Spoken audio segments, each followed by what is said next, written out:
Bonjour.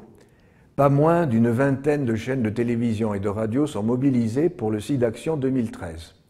On évalue à environ 34 millions de personnes qui, dans le monde, vivent avec le virus. D'après SIDAction, présidé par Pierre Berger, près d'1,7 million personnes meurent chaque année du sida et, plus grave encore, car cela ne peut pas nous laisser indifférents, on évalue à 8 millions de personnes celles et ceux qui ne peuvent bénéficier d'un traitement. Chaque année, 2,5 millions personnes sont contaminées. À l'occasion de ces journées, je ne serais pas surpris que l'Église soit une nouvelle fois mise en cause à partir de ce qui se dit sur sa position concernant le préservatif. Certes, la communication de l'Église à ce sujet n'a pas toujours été très efficace, mais il semble que dans les débats, on oublie, volontairement ou pas, des prises de position qui ne correspondent pas aux clichés qui circulent habituellement. Dès 1988, le cardinal Lustiger, dans une interview dans l'Express, déclare « Des malades du sida sont appelés, comme chacun de nous, à vivre la chasteté non dans la frustration mais dans la liberté.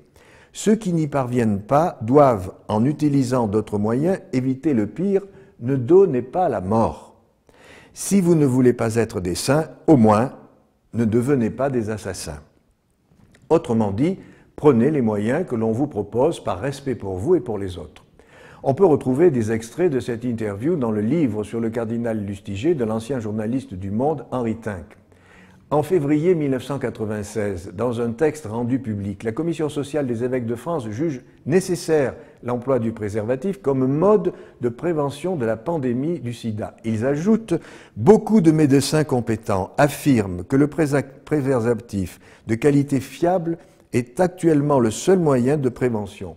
À ce titre, il est nécessaire. » Les évêques reconnaissent que si l'on constate une certaine stagnation du sida en France, l'usage du préservatif y est pour une bonne part.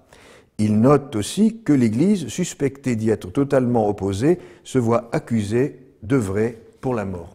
Moi-même, pendant les 10 années au cours desquelles j'ai été le porte-parole des évêques de France, je n'ai cessé de marteler dans de nombreuses émissions de radio et de télévision « Si vous avez un comportement à risque, ne soyez ni criminel ni suicidaire, utilisez le préservatif. » À ce propos, une petite anecdote. Un soir, lorsque j'étais porte-parole, je suis invité à répondre aux questions sur le préservatif du journaliste qui présentait à l'époque le journal d'Antenne 2. Cela en direct depuis mon bureau au siège de la Conférence des évêques de France. Ma réponse aux questions du journaliste est toujours la même. Si vous avez un comportement à risque, ne soyez ni criminel ni suicidaire, utilisez le préservatif. Le lendemain, appel de l'annonciature qui est la représentation du pape en France. Mon interlocuteur me dit « Nous vous avons regardé hier au soir à la télévision en compagnie du cardinal Ratzinger qui est de passage à Paris. » Le cardinal était alors préfet de la Congrégation pour la doctrine de la foi. Je demande « Qu'a pensé le cardinal de ce que j'ai dit ?» Réponse de mon interlocuteur « Le cardinal a dit, ce prêtre, porte-parole des évêques, a dit ce qu'il fallait dire. » Ouf! Ce que le cardinal Ratzinger a dit ce soir-là n'est pas en contradiction avec ce que devenu alors le pape Benoît XVI, il a dit quelques années plus tard dans l'avion le menant au Cameroun. Il voulait montrer l'impasse dans laquelle on pouvait aboutir avec une prévention uniquement centrée sur le préservatif.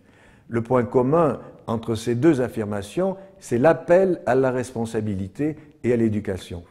Voilà ce que je souhaitais partager avec vous à l'occasion du SIDAction 2013. Et, si vous le pouvez, n'hésitez pas à apporter votre contribution pour soutenir la recherche. À bientôt.